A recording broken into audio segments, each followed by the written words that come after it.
Comparison pxy log/gy।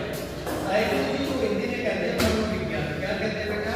मनोविज्ञान। Okay, मनोविज्ञान विषय के अंदर हमने जो सेकंड यूनिट हमारी शुरू करी है, उस सेकंड यूनिट का नाम है अधिगम।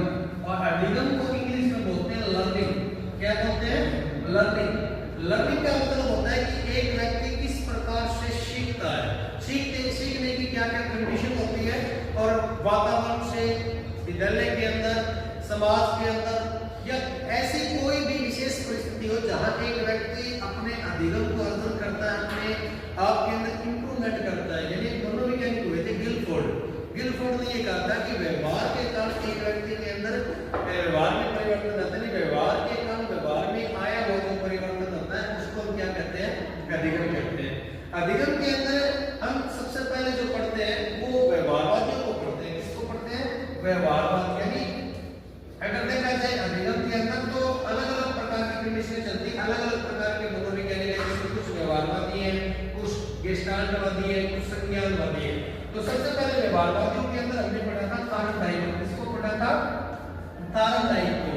थार्नडाइक जो कहता है ना, थार्नडाइक जो कंडीशन ऑफ लर्निंग जो कहता है, अधिगम जो सीखने की जो प्रक्रिया है, उसमें उसने ऐसा थ्योरी दी थी। ऐसा का मतलब होता है स्टिमुलस, और आर का मतलब होता है रिस्पांस।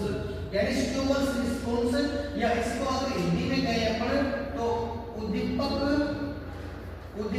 अनुक्रिया का सिद्धांत। यानी उद्दीपक अनुक्रिया का सिद्धांत यानी एक बालक होगा या जो व्यक्ति अपना लक्ष्य प्राप्त करना चाहता है, उसके सामने अगर उद्दीपक है तो व्यक्ति की कार्य करने की जो दर है, जो प्रक्रिया है, वो बढ़ जाती है। यानी सबसे पहले नीड होती है कि एक व्यक्ति का अगर आपको व्यवहार चेंज करना है, उसको लर्निंग सिखानी है, उसको कुछ चीज सिखानी है, तो सबसे पहले नीड होती है पॉजिटिव फीडबैक कि उसके सामने क्या होना चाहिए? उद्दीपक होना चाहिए। इसके सिद्धांत को बोलते हैं चयन का सिद्धांत।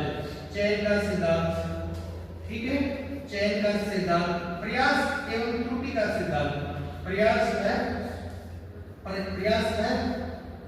त्रुटि का सिद्धांत। प्रयास है त्रुटि का सिद्धांत। इसके आधार पर थार्नडाइक ने कहा था, थार्नडाइक ने जो थ्योरी दी थी, इसने सीखने के मुख्य 8 नियम बताए थे।